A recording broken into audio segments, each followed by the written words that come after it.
Hello, I'm Sean Arthur Cox.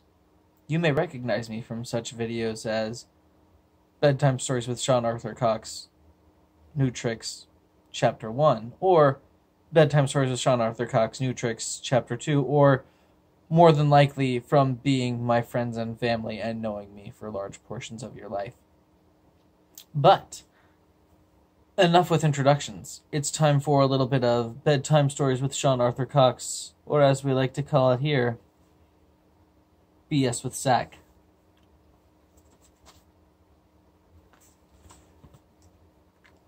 When last we left off, we were reading New Tricks. We are still reading New Tricks because it's a lengthier novel. And we're going to be picking up with Chapter 6 today.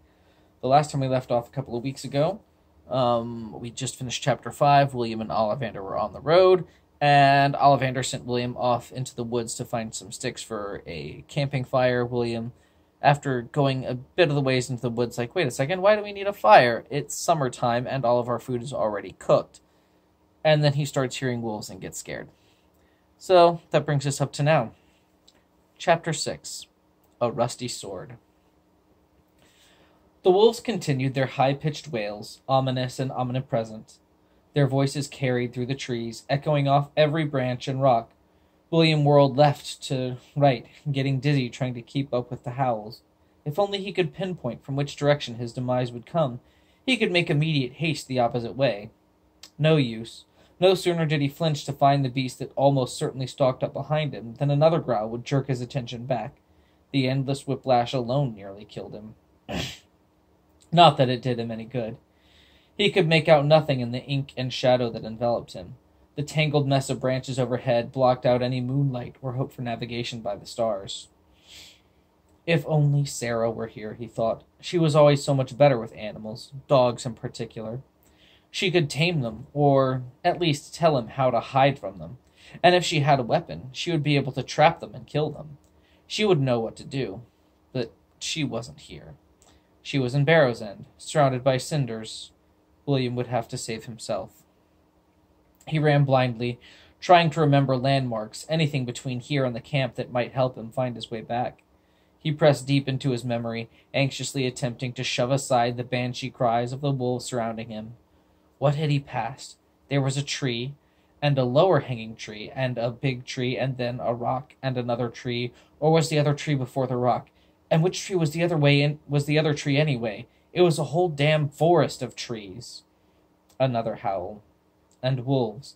A whole damned forest of trees and wolves and shadows and misery and running. Such an unbelievably stupid amount of running. Wasn't adventure supposed to be about sword fights and princesses and gold? All he'd done since he left home was run. He ran for almost 2 weeks straight to get to the Laughing Raven, and now he ran for his life through a pitch-black, canine-infested nightmare. Had he known adventuring were anything like this, he decided, he would have worked more cardio into his daily routine, or at least gotten in a good stretch before looking for firewood. He laughed to himself. The things that pass through your mind in situations like these, he muttered. Situations like these, he thought, as if I were some kind of big, brave adventurer, as if I did this sort of thing all the time. He berated himself as he tore his way through the underbrush. Situations like these. He'd never done anything like this before. He'd never had to haul tail through woods as if his life depended on it, because it did. Except for a couple of weeks ago, with the kobolds, he considered. Maybe I have been in situations like these before. Maybe I am some kind of big, brave adventurer. Maybe. Some kind. His fears abated a little. Not much, but enough for him to start considering the need to form a plan more coherent than run in the name of all that's holy, run. His confidence got another jolt after, guided by sheer dumb luck, he stumbled into a clearing, one tall tree in the center. Its broad, ashen-white trunk stood old and knotted. Its leafless limbs stretched out long and thin like spidery fingers groping at the darkness in the sky, scratching at the stars themselves. The grass grew waist-high among the twisted roots that clutched at William's feet as he approached the ancient oak. There were no low branches that he could grasp quickly. The boy may have been athletic to a degree, but not enough. He cursed his luck, the kobolds, Ollivander, and everything else he could think of, as his eyes scanned the surrounding clearing. There were a number of large stones protruding above the grass line. even within a couple of even a couple within 5 feet or so of the tree. If he could climb atop one of the closer ones and pull off a solid leap, he should be able to reach the lowest branch, which he prayed silently wasn't brittle from age. He quickened his pace and scrambled through the sea of weeds and undergrowth to the stone nearest himself, and the tree, or nearest himself in the tree. The bladed edges of the grass cut at his bare arms as he slapped them aside. Time and again he stumbled on smaller rocks and fallen branches to the earthen floor, scraping his palms and knees worse with each new impact. Each time he pulled his shaking body once more to his feet, and each time the howls grew louder. But he would make it. He had to. He couldn't be more than 10 feet from a large stone, the tree maybe another 5 from there. Gravity cut his celebration short. Ensnared in roots, his foot brought his thin frame crashing down, his left ankle twisting beneath him. He screamed in agony, then stopped abruptly, restraining the need to ease his pain through sheer primal volume. "No sense telling the wolves exactly where to find injured prey," he whispered to himself. "Keep it together." He pulled himself through the weeds into a huddle, his head beneath the swaying surface, body dragging across the dirt. The blades of wild grass covered his face and arms with tiny, stinging cuts. His hands burned as the scrapes on his bloody palms filled with grime and gravel. In past situations, he would have nursed the pain a little, given himself time to pull it together, maybe cry just a bit. Ever since that first great run, his race to warn the village of Barrow's End, his views on bodily harm shifted from what it was to what it could be. For instance, banging his knee against a rock may have seemed terrible in the context of the moment, but when compared to the impending threat of an old-fashioned mauling by a pack of wolves, coupled with an untimely demise at the hands of a kobold army should he survive, the knee seemed a little too anticlimactic an injury to worry about. Which reminded him of another change in his pain perspective. Something about being on an adventure made William far more creative than he imagined the pain could feel like. Made him far more creative when he imagined what pain could feel like. He'd never even remotely been mauled by a wolf before, but his horror-stricken imagination convinced him it would be terrible, to say the least, and perhaps even more so than actually being mauled. Also, in his imagination, the wolves were monstrous, 500 pounds each at least, foaming saliva dripping from 8-inch fangs, snarls that shook the earth. In his mind, he faced the wolves' gods of war, and so William had no difficulty ignoring the comparatively minor inconvenience of bloodied limbs burning with dirt and sweat, and, potentially at least, a broken bone. His feet finally within reach, William fumbled blindly to free his ensnared ankle. Something long, thin, and knotted held his left foot captive in its tangles, but with a little prying he could liberate it before the pack of feral beasts found their meal helpless and gift-wrapped. His fingers traced the roots that held him, trying to find any slack, any weakness to be exploited. There were several of them, but they didn't seem too terribly complicated. They didn't even wrap completely around his ankle. Instead, they made a strange sort of C shape that went about 3/4 of the way around. He considered what the odds must have been for his left leg to hit the root exactly so in order to slip into the narrow opening and the root's imperfect loop, and then compared those odds to the odds of doing so without scraping his ankle up. Then he considered how strongly the roots refused to yield to his prying advances, and the way there were 5 little roots connected to a big knot of them that forked off into two roughly parallel branches. He reached over to the nearest stone he could find. It was tall, as he'd expected from his glance above the grass line. What he hadn't expected was for it to be so wide and flat and thin and gravestone-like. "Damn!" William began kicking frantically at the roots as another set latched firmly to his swollen ankle, firing lightning bolts of agony screaming up the boy's leg. The first hand began to claw its way to some more vital area, dragging him closer to the rest of the animated corpse as it pulled and clambered along his calf. Try as he might, he couldn't seem to get the skeletal hand's rhythm to bring his right foot down hard as it adjusted its grip to moving farther up his leg. His eyes quickly surveyed the surrounding area for something to use as a weapon. Ideally, William thought, he would find a mace or steel club or magical flaming broadsword warded against the undead. He settled for a stick. Not much more than a twig, his sole armament against the forces of darkness stretched maybe 1.5 feet, maybe half an inch across at best. It wasn't much, He had, in fact, seen things that weren't much at all, be more much than the stick, but for lack of any other option, it would have to do. The crawling hand was now up to his knee. He could just make out the rest of the bony beast dragging itself from the dry earth. Its skeletal frame contrasted brightly against the dark silhouettes of grass and gravestone. A shredded, mold-covered tunic hung from its hollow torso, dangling loosely and dragging across the ground. Its skull glared at him through the cavernous black abyss of empty sockets. It seemed to sneer, despite a noticeable lack of lips or skin needed for proper facial expressions. He could almost imagine a dry, raspy laugh echoing from its toothy grin. He thought to pray to one of the gods from home, but none seemed appropriate. Gunter, god of bakers, had no prayers for killer skeletons, and neither did Ozma, goddess of the harvest, nor Murin, the general neutral deity of the forest. Even Fiera, mistress of the forge, whose followers could craft the finest swords he had ever seen, had no devotions for battle. No wonder villains so often sacked small farming communities. There were no warrior gods to watch out for them. He was probably too far from home for them to help anyway. With no divine assistance, he would have to face his monsters alone. William reared his hand back and swung the stick down hard, furiously, and on the whole, ineffectually. Though it made a lovely percussive noise, one which William realized might alert the wolves to his exact location, his blows did little else to faze the skeleton. Wood, he learned, was no match for bone. Defeated, William slammed his fist down angrily at the earth, stick still clutched tightly between his fingers. It sank deep into the soil, and William erupted into a sickly sort of laughter. Well, you're rubbish against skeletons, but if I ever need to kill the dirt... William took a long, hard look from the skeleton to the stick and back to the skeleton, specifically to his forearm, more specifically at the space between the two long bones of the skeleton's forearm. William tugged hard at the stick, sliding it free of its earthen sheath. He kicked his leg hard to the right, sliding it from beneath the monster's arm. The motion racked his body with pain, twisting his injured ankle, tightening the skeletal grip on its swollen mass, and slamming it unceremoniously against a nearby tombstone besides.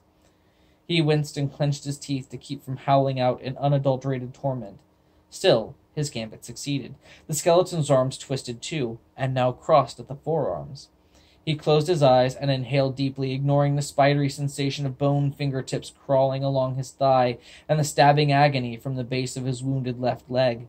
William took the stick tightly in both hands and raised it high over his head. He blocked out all sound, all pain, all his senses, focusing solely on his slow, rasping breath. His mind clear, William opened his eyes, lined up his shot. Then, breaking the statue stillness of his pose, he let out a barbaric yelp and drove his hands down like a god's own hammer, nailing the makeshift stake deep into the earth, into the gaps between ulna and radius, where the skeleton's arms crossed, pinning them together to the ground. The skeleton loosened its grip on William's leg as it struggled to free itself. The branch was too thick at the top to slide off, and too deep to pull out easily, especially from the monster's prone position lying in the grass. William pulled himself away and rolled behind the gravestone to regain his composure, and to worry that he hadn't heard anything from the wolf pack in some time. No doubt they were close, and had silenced themselves to better take their prey by surprise.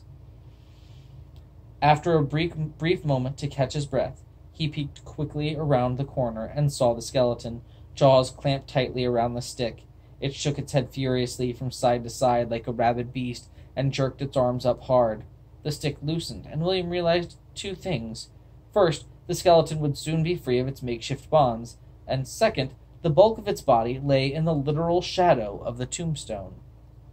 William heaved his body back and slammed himself hard against the heavy stone slab.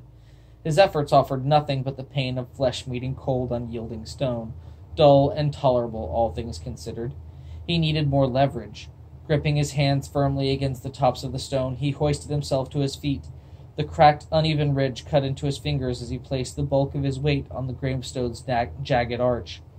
More pain assaulted him as he put his full weight down on his injured leg for the first time since he twisted it. As he rose, he could see the skeleton beneath him.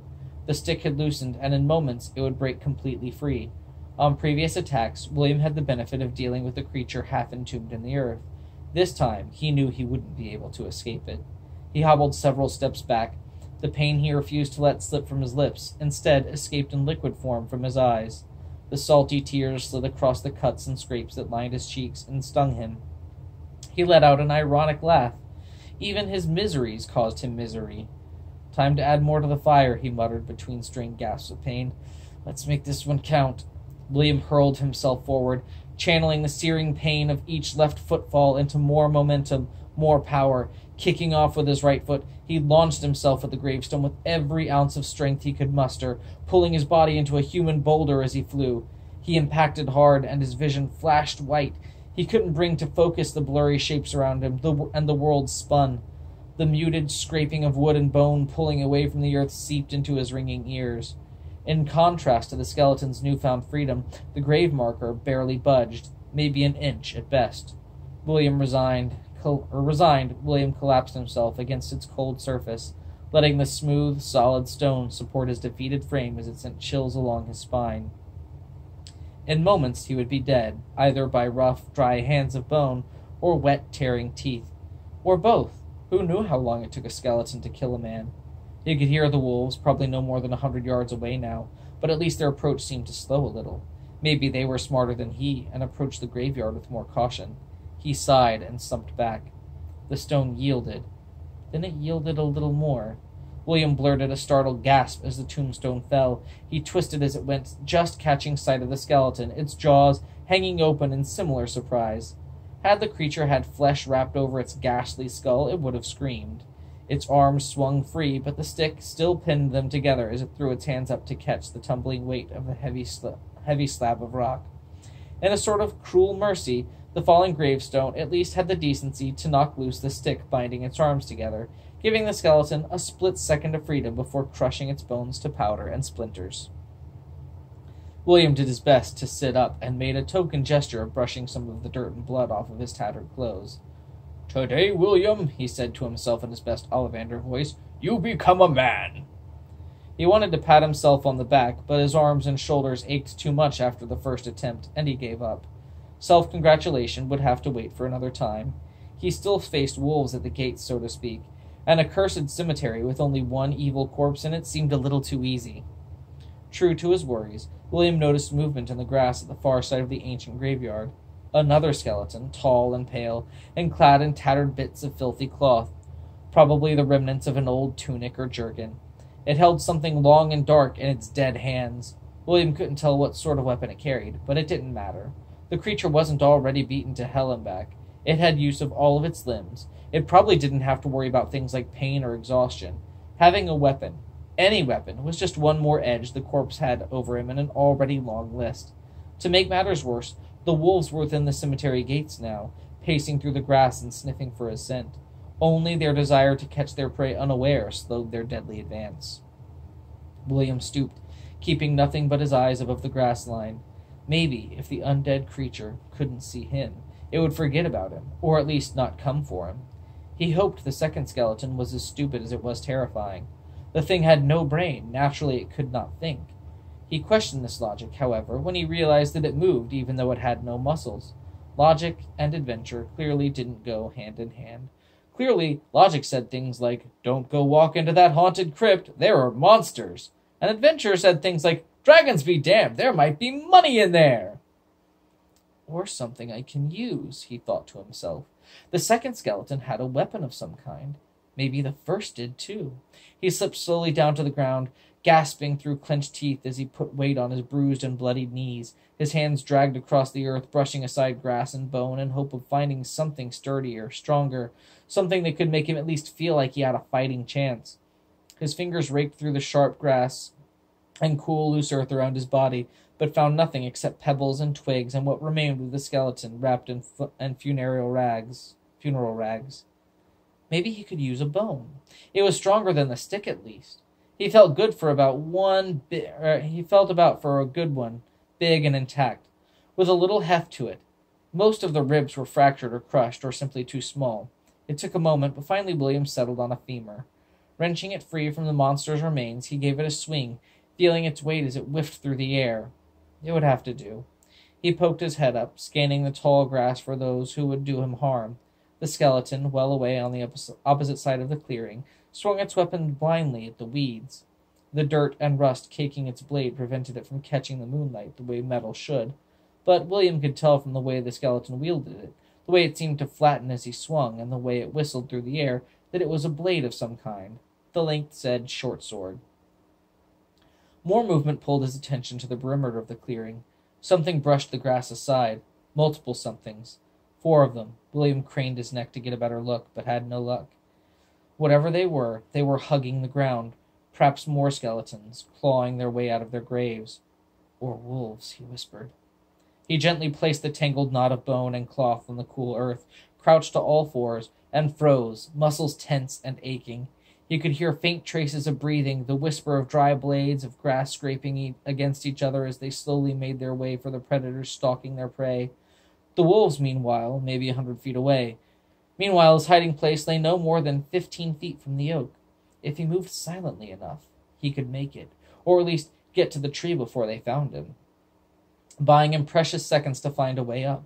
He prodded his ankle, testing it. Biting down quickly on his lips, he restrained the gasp of pain that tried to slip out. Jumping was off the menu for the foreseeable future. At least his arms, exhausted though they may be, were not incapacitated, and thus could be used for arm-related activities, hitting things, throwing things, covering vital areas like the face or crotch, and making rude gestures.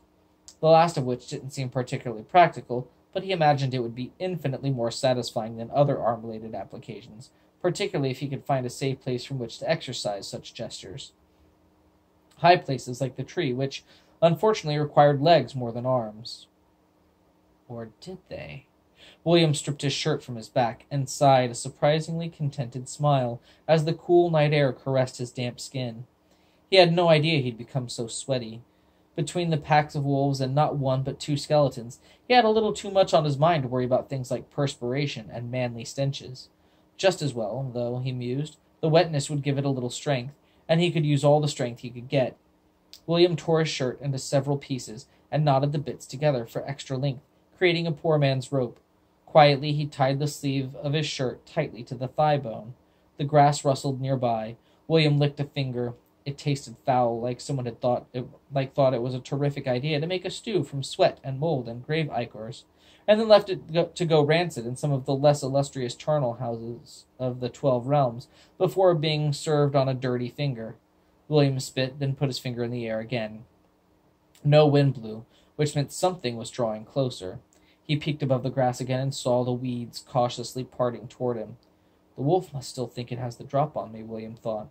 He quickened his pace, desperate to complete his work before a pounce, and the snapping of jaws made it all moot. He hoped to the high heavens that it would hold. William rolled up his handiwork and began to creep toward the tree when he noticed a stillness in the air. He froze. Whatever had been tracking him froze too. He peered up once more. The parting of the weeds had stopped, and a nose protruded above, sniffing at the air. He couldn't make a break for it. It would hear him. It would know he was on the move, and would only come at him more quickly. He would have to throw it off the scent somehow. William unrolled his bundle and tore a small strip from the end. Breaking 2 ribs free from the tangled mess of clothes and bone, he planted one firmly in the ground between the weeds and tombstone. Then he tied the scrap of cloth to both, so that one dangled from the other.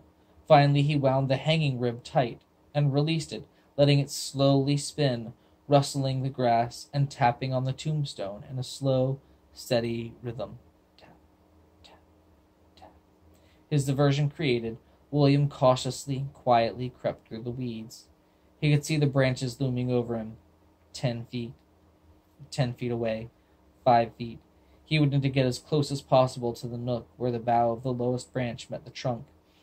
As he crept, he peered about his surroundings for his executioners. The wolves drew closer, the nearest of which had almost reached the decoy. Once it discovered the ruse, it would know it had lost the element of surprise. The beast would come for him, fast and furious. He had only 1 shot, and even that was a long one. William unrolled his shirt. He had about 6 feet of cloth tied to a femur. William guessed the lowest branch to be about 10 feet up. As a rope ladder with the world's most morbid grappling hook, it should work. Balancing on one foot, William began to swing the grotesque mask, reassuring himself it would be just like wrangling livestock back on the farm. Arguably, such reassurances were completely false, a lasso being a very different creature from a long bone tied to a sweat-drenched sleeve.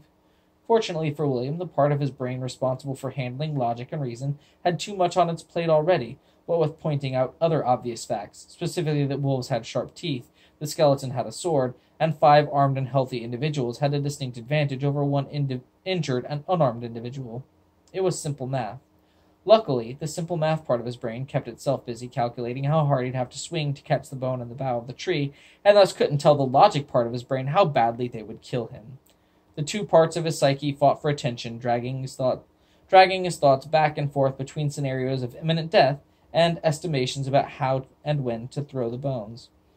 He had no room left in his mind for the part of his brain responsible for telling him that this plan was doomed to fail. Thus, like most people living in naive ignorance, William Overhill succeeded because there was no one around to point out why he shouldn't. The makeshift rope arced, and William held his breath. The bone anchor clattered into place against the ghostly gray bark of the old and withered oak, shattering the silent stillness of the graveyard. William grabbed the knotted shirt that had been lashed to the femur and glanced around the grass line. The skeleton shambled aimlessly, seemingly unaffected by the noise, though he could see wolven ears perking up, turning toward him. All but one changed their direction and began to slowly, deliberately stalk toward the tree. The one that didn't, the closest, concerned itself with the bone tapping against a headstone, and William indulged in the briefest moments to congratulate himself before hoisting himself up the tree.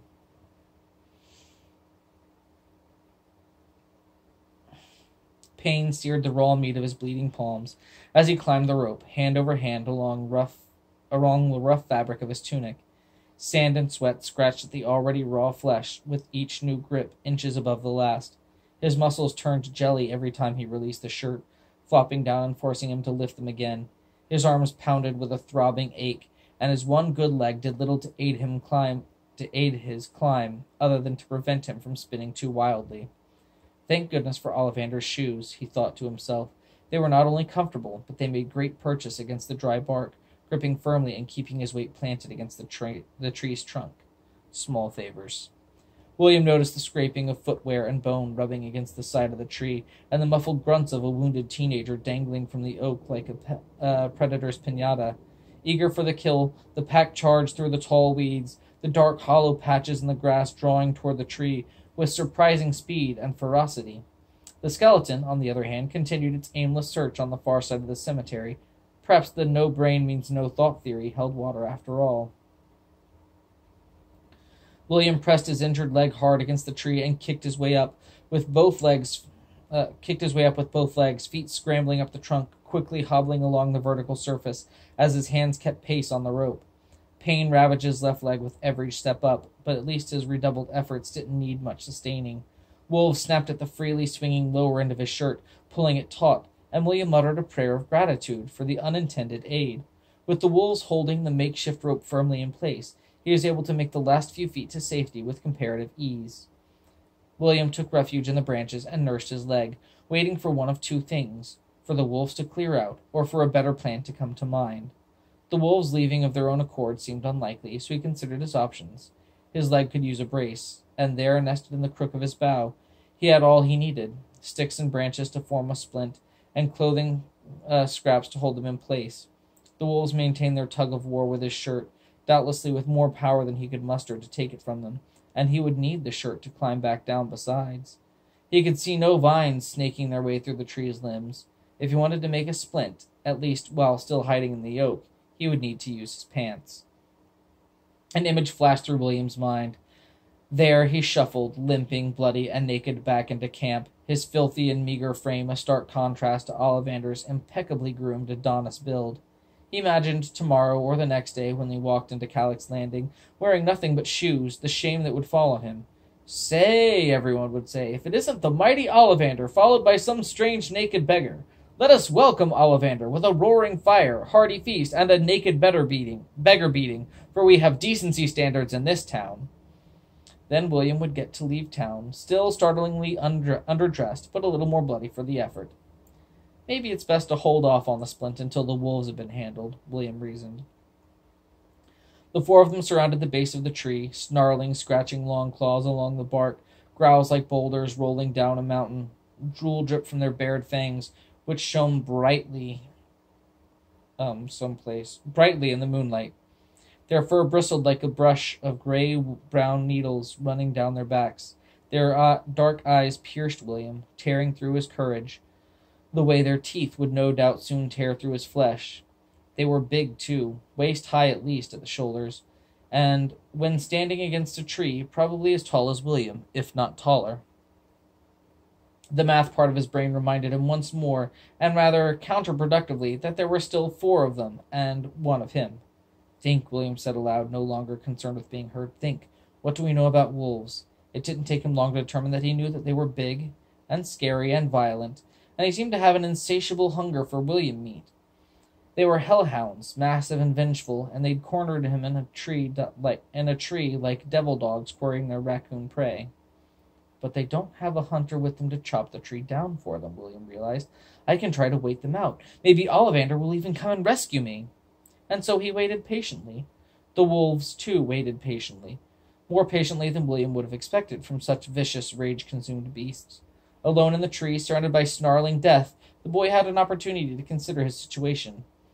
Ollivander clearly knew there were nasties in the woods, and the hero seemed unwaveringly confident in his things-always-work-out mentality. He probably wouldn't form a search party anytime soon. If ever, presuming instead that William would survive somehow and meet up with him later, leaving the boy to find his own way out of the mess. Bastard. William stared down at the wolves and across the field to the skeleton still prodding at the empty grass with his rusted blade. Perhaps he could solve one problem with another.